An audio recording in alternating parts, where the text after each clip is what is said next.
Continuando a leitura do Srimad Bhagavatam, canto 8, capítulo 24, verso 16, o título do capítulo, Matsya, a encarnação do Senhor como peixe. Tasya dinataram vakyam ashrutya samahipati kalashapsu nidhayainam dayalur nirya ashramam. Tasya, do peixe, dinataram, lamentosos, vakyam, palavras, ashrutya, ouvindo, saha, isto, mahipati, o rei, kalashapsu, na água contida na jarra, nidhaya, pegando, enam, o peixe, dayalu, misericordioso, nine, levou ashramam, para sua residência. A tradução é a seguinte: o misericordioso rei, sensibilizado com as palavras lamentosas do peixe, colocou este numa jarra de água e levou-o para sua própria residência.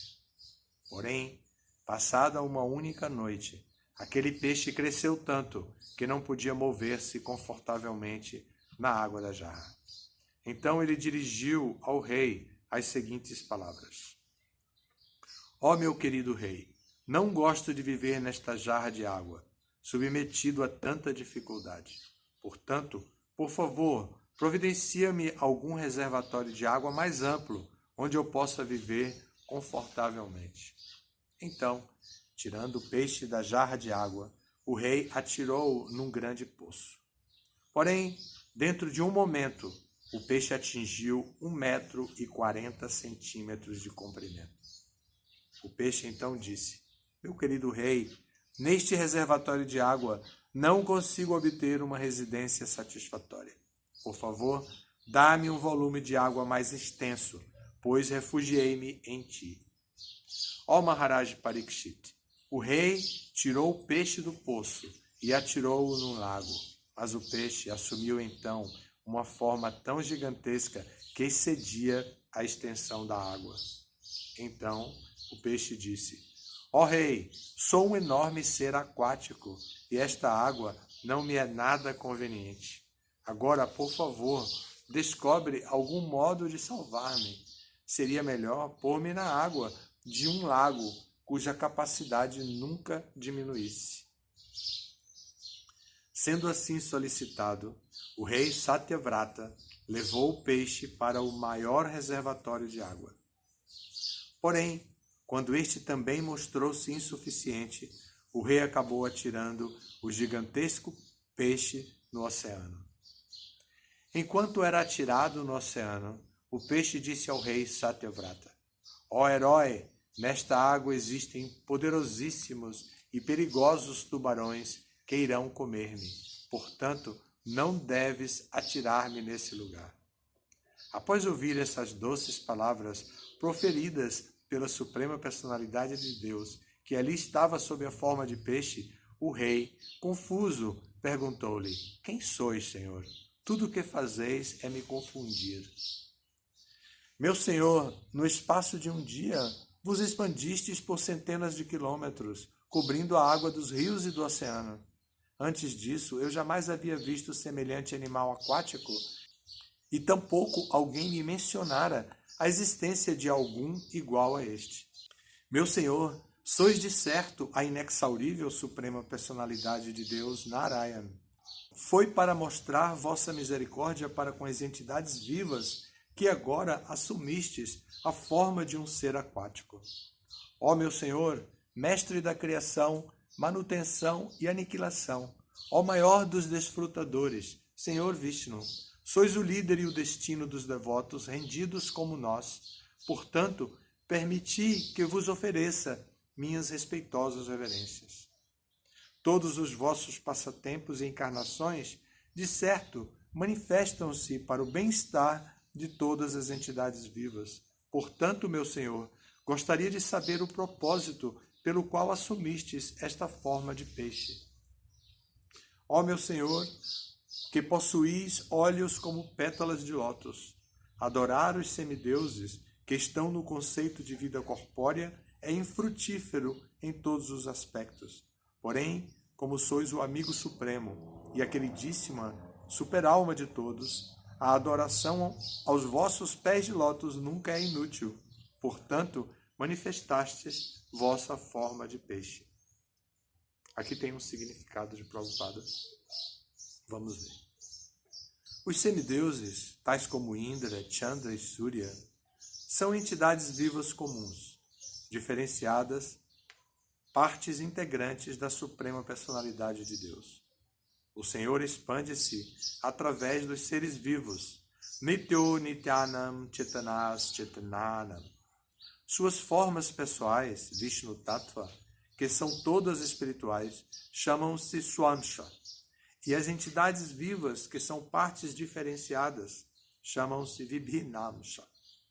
Algumas das formas Vibhinamsha são espirituais e outras são uma combinação de matéria e espírito. As almas condicionadas que vivem no mundo material são diferentes de seus corpos externos, feitos de energia material. Logo, os semideuses que vivem nos sistemas planetários superiores e as entidades vivas que habitam sistemas planetários inferiores são da mesma natureza. Entretanto, aqueles que, como seres humanos, vivem neste planeta, às vezes sentem-se atraídos a adorar os semideuses dos sistemas planetários superiores. Tal adoração é temporária. Assim como os seres humanos neste planeta devem mudar de corpos, Tatha Dehantara Prapti, as entidades vivas conhecidas como Indra, Chandra, Varuna e assim por diante, também deverão mudar de corpos no decorrer do tempo. Como se afirma no Bhagavad Gita, Antavatu Palam Tesham Tadbhavati Alpamedasham. Os homens de pouca inteligência adoram os semideuses e obtêm frutos limitados e temporários. Kama istair rita jnana prapadyantenya devata. Aqueles que não conhecem a posição dos semideuses são inclinados a adorá-los em busca de algum propósito material, mas os resultados dessa adoração nunca são permanentes. Consequentemente, aqui afirma-se que Yatheta Resham Pritakatmanam Satam Padopasarpanam Rishabhave. Em outras palavras, se alguém deve adorar outrem, que adore a Suprema Personalidade de Deus. Então, sua adoração jamais será infrutífera. Swalpamapyasya dharmasya trayate mahato bhayat. Mesmo uma leve tentativa de adorar a Suprema Personalidade de Deus é uma posse permanente. Portanto, como se recomenda no Srimad Bhagavatam, Tyaktva Swadharman Charambujam Hare, deve-se adorar ou deve-se adotar a adoração aos pés de lótus de Hari, mesmo que isto signifique abandonar o presumível dever ocupacional designado em decorrência do corpo específico que se aceitou. Visto que a adoração, com base no corpo, é temporária, ela não produz nenhum fruto permanente, mas a adoração à Suprema Personalidade de Deus traz imenso benefício.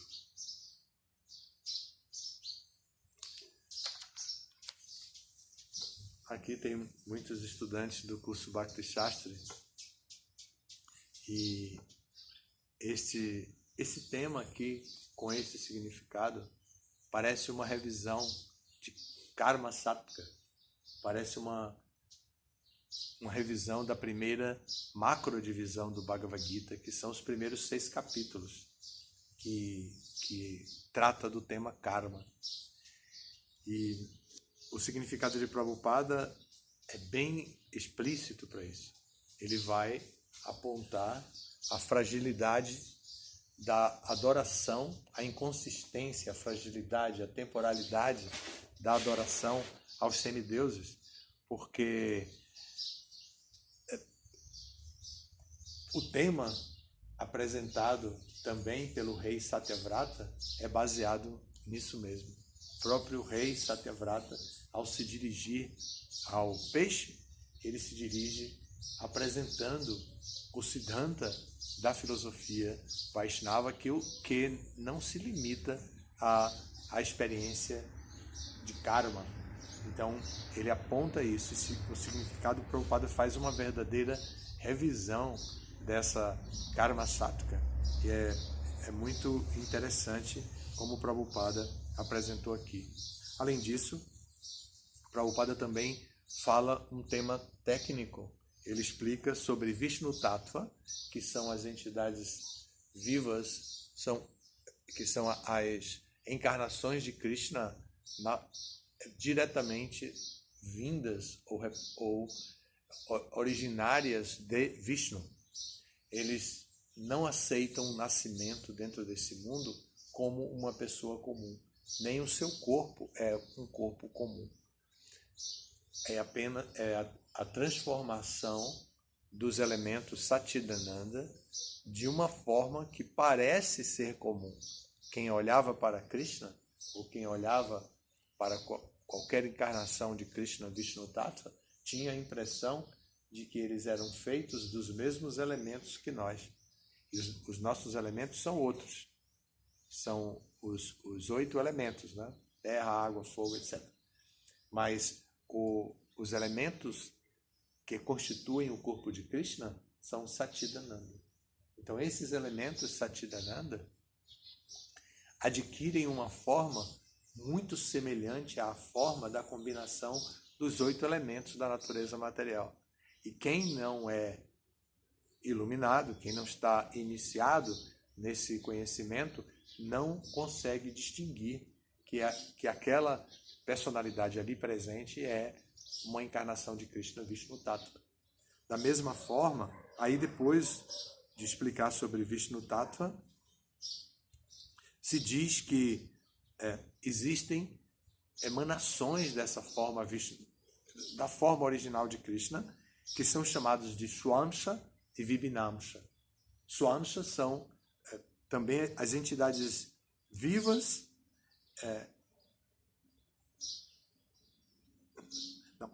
Swamsha são as encarnações de Krishna, são os Vishnu Tattvas, são essas encarnações que vêm diretamente de Vishnu, Swamsha. E Vibhinamsha são as entidades vivas comuns. Isso foi explicado aqui, foi lido aqui.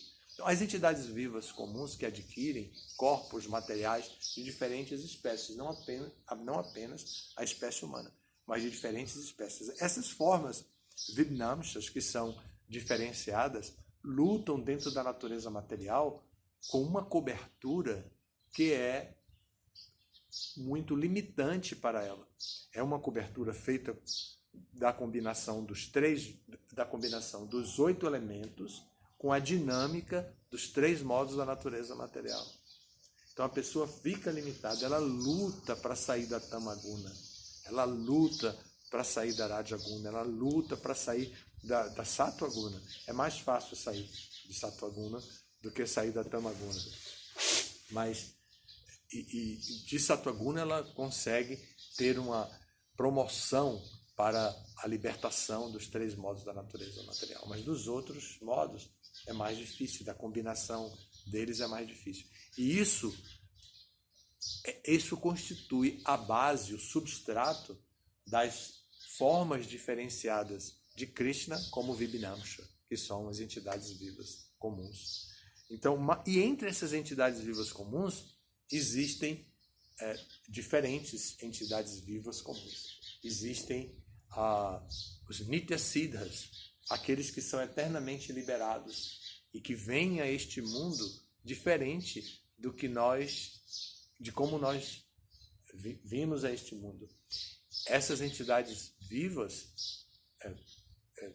que são os Nityasiddhas, essas entidades vivas, elas possuem um corpo externo como um corpo com os elementos materiais, diferente das encarnações de Krishna. Ela possui um corpo externo feito dos elementos materiais, mas ela não se identifica com esses corpos, com os corpos materiais feitos dos elementos materiais.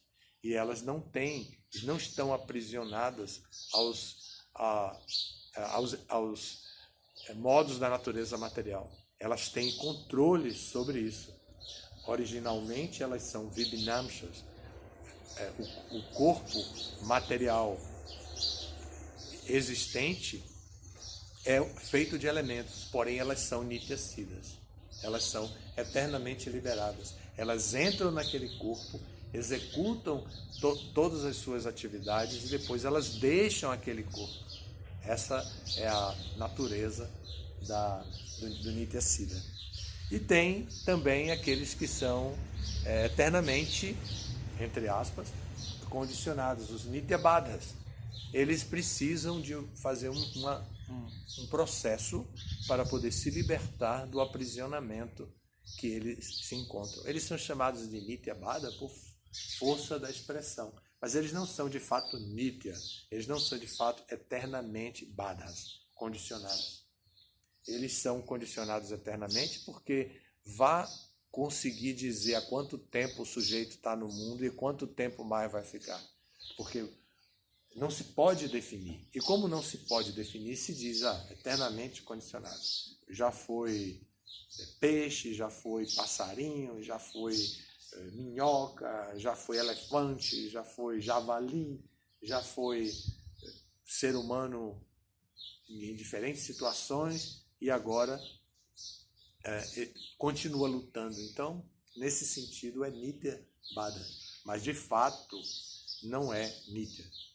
Os nityabadhas têm a oportunidade de se libertar dessa condição de badha, essa condição de estar presos a este mundo material. Então esse foi um ponto aqui técnico do significado de Prabhupada que eu quis chamar a atenção, porque não está também explicado nos 6 primeiros capítulos do Bhagavad Gita. Aqui tem uma novidade, o que faz da revisão de Prabhupada ficar ainda mais atrativa para um estudioso Bhakti Shastri, porque ele vê muita coisa do que ele conhece, mas tem uma novidade. Essa novidade vem do Chaitanya Charitamrita. Esse tema é explicado no Chaitanya Charitamrita e Prabhupada traz aqui para o Bhagavatam dando uma colher de chá, né? Bom, eu também queria mostrar, vamos ver se eu consigo localizar. Enquanto eu lia, tem vários conceitos da nossa filosofia que foram apresentados aqui nesses versos. Eu vou do primeiro verso, assim como a gente faz quando está estudando o Bhagavad Gita 1, que vê o fluxo. Né? Então vamos ver aqui do 16 ao 30, o fluxo da apresentação de Shukadeva Goswami para Parikshit Maharaj e de Satyavrata Muni para o peixe, né? Matsya, Krishna. Então o peixe disse, começa daí, quando Matsya começa a falar. Né? Então o peixe diz, ó rei, sou um enorme ser aquático, por favor, e essa água do lago não é nada conveniente, me coloque em outro lugar. Então o rei colocou de novo e por fim o rei acabou atirando o peixe no oceano e então resolveu falar, né? E ele diz, quem sois, Senhor? Tudo o que fazeis é me confundir. Meu Senhor, no espaço de um dia vos expandistes por centenas de quilômetros, cobrindo a água dos rios e do oceano. Antes disso, eu jamais havia visto semelhante animal aquático, e também tampouco alguém me mencionara a existência de algum igual a este. O que aqui o rei está falando em termos de maneiras de adquirir conhecimento?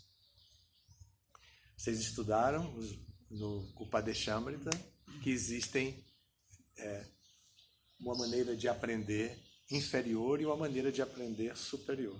Uma maneira é vendo, a outra é escutando, não é isso? A gente viu isso, a gente conhece, Prabhupada explica isso. Olha só o rei falando. Antes disso, eu jamais havia visto semelhante animal aquático, e tampouco alguém me mencionara a existência de algum igual a este. Então ele está mencionando as duas maneiras de adquirir conhecimento. Como ele está se dirigindo à Suprema Personalidade de Deus, é natural que ele se mostre como ignorante. Então ele está dizendo, eu sou uma pessoa educada, eu me instruí, eu tive alguém para me instruir, alguém que me fala sobre a verdade, que me apresentou a verdade absoluta. Mas entre essa pessoa, ou entre as pessoas que me instruíram, eu jamais ouvi alguém falar que existisse um peixe desse jeito. E eu nunca vi. Então ele está mostrando a sua ignorância, mas ao mesmo tempo dizendo, eu estou me mostrando como ignorante, mas eu tenho algum conhecimento. Eu não sou um Zé Mané, né? Eu sou, sabe o que é um Zé Mané? Você sabe? Ah, meu Deus. Zé Mané, como eu posso explicar isso para você? Zé Mané é uma maneira vulgar ou chula de explicar uma pessoa que não sabe nada, que não tem nenhum conhecimento e tal. Sou ignorante. Então, essa é a conversa. Mas isso é importante para a gente identificar aqui, tá? Depois ele diz, meu Senhor, sois de certo a inexaurível suprema personalidade de Deus. Ele está definindo o tipo de fé que ele tem. Eu entendo a suprema personalidade de Deus como inexaurível. E é a suprema personalidade de Deus, Sri Hari, Narayana, Sri Hari. Eu não sou impersonalista. Eu entendo a verdade absoluta como uma pessoa, eu entendo que essa pessoa é Narayana e entendo que essa pessoa é Sri Hari. Não é apenas Narayana, que ainda é uma área de conhecimento comum aos impersonalistas. Eu também entendo essa suprema personalidade de Deus como Sri Hari. E aí ele diz, foi para mostrar a vossa misericórdia para com as entidades vivas, que agora assumistes a forma de um ser aquático. Ele cria o vínculo interpessoal com Matsya para mostrar que ele está recebendo misericórdia. Ó meu Senhor, mestre da criação, manutenção e aniquilação. Aqui ele define que ele não é um seguidor da seção Karmakanda dos Vedas. Eu não sou um seguidor da seção Karmakanda dos Vedas que vejo os semideuses como independentes da Suprema Personalidade de Deus.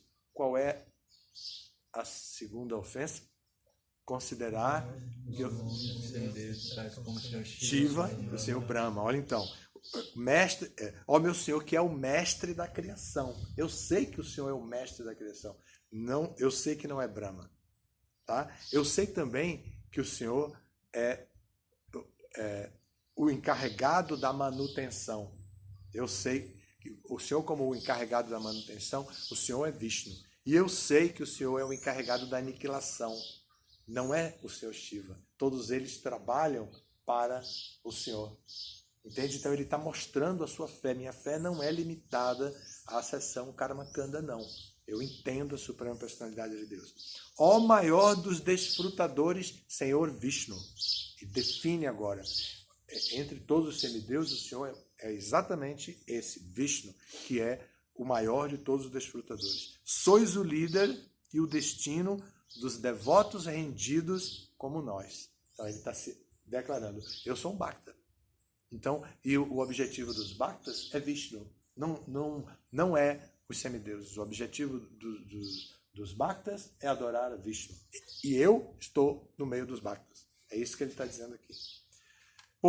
Portanto, permiti que vos ofereça minhas respeitosas reverências. Agora, me identificando como eu sou, como um Bhakta, entenda que as minhas reverências não estão baseadas em temor, não estão baseadas em interesse pessoal. Eu não tenho nenhum interesse pessoal. O temor é dos Gyanis, o interesse pessoal é dos Karmis. Eu não estou nessa. Eu, entendendo que eu sou um Bhakta, recebo as minhas reverências como um Bhakta. É isso que o Satyavrata Muni está dizendo. Todos os vossos passatempos e encarnações, de certo, manifestam-se para o bem-estar de todas as entidades vivas. O que eu viria fazer nesse mundo se não for para dar misericórdia para as entidades vivas? Você ficaria lá desfrutando. Já disse que o Senhor é o desfrutador supremo. Por que viria para aqui? É só para o bem-estar de todas as entidades vivas que o Senhor vem aqui. Portanto, meu Senhor, gostaria de saber o propósito pelo qual assumistes esta forma de peixe. Olha que como um diálogo simplório com um peixe se torna uma fonte de conhecimento tal que é digna de ser registrada no Srimad Bhagavatam para a posteridade. Imagine há quantos anos existe o Srimad Bhagavatam e quantos anos vai existir se o movimento continuar cuidando de publicar o Bhagavatam e de dar aula do Bhagavatam, etc. Imagine, né? A grande importância do Srimad Bhagavatam e esse diálogo que parecia simplório de alguém com um pet. Eu tenho agora um aquário com um peixinho. Bonitinho, meu peixinho. Vou colocar uma comidinha para o meu peixinho. Imagine, de repente se torna uma coisa assim, simplória, se torna esse tipo de diálogo.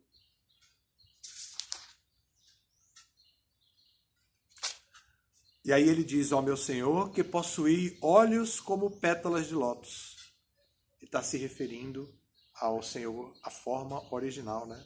Adorar os semideuses, que estão no conceito de vida corpórea, é infrutífero em todos os aspectos.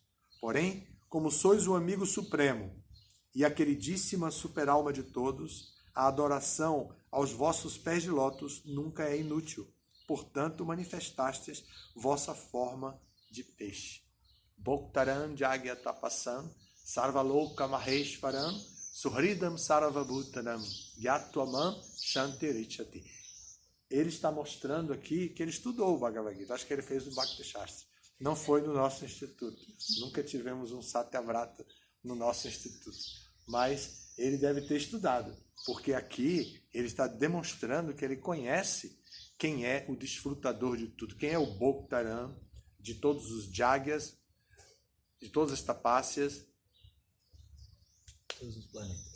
O Senhor de todos os planetas, o queridíssimo amigo, né? Suhridam Sarvabhutanam, o querido amigo de todas as bhutas, de todos os bhutas, de todas as entidades vivas. Né?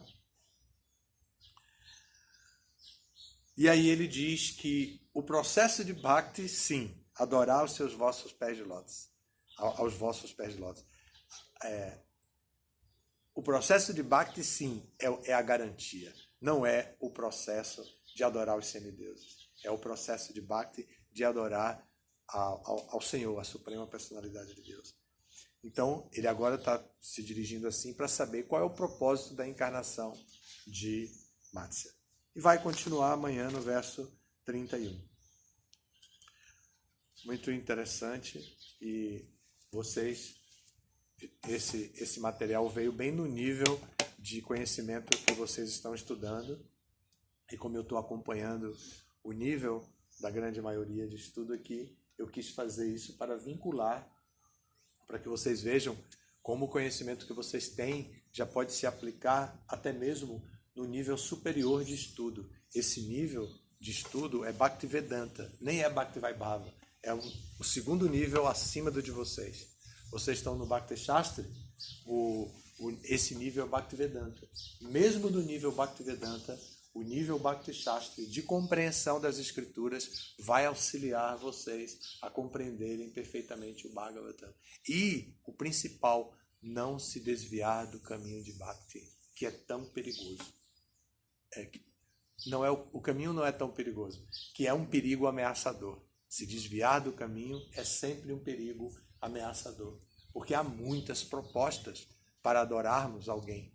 Há muitas propostas para adorarmos, para nós nos dedicarmos a dedicar nosso coração, nossa inteligência, nossa mente, nossos sentidos. Há sempre muitas propostas, mas para não se desviar do caminho de Bhakti, nós precisamos de quê? De Shraddha.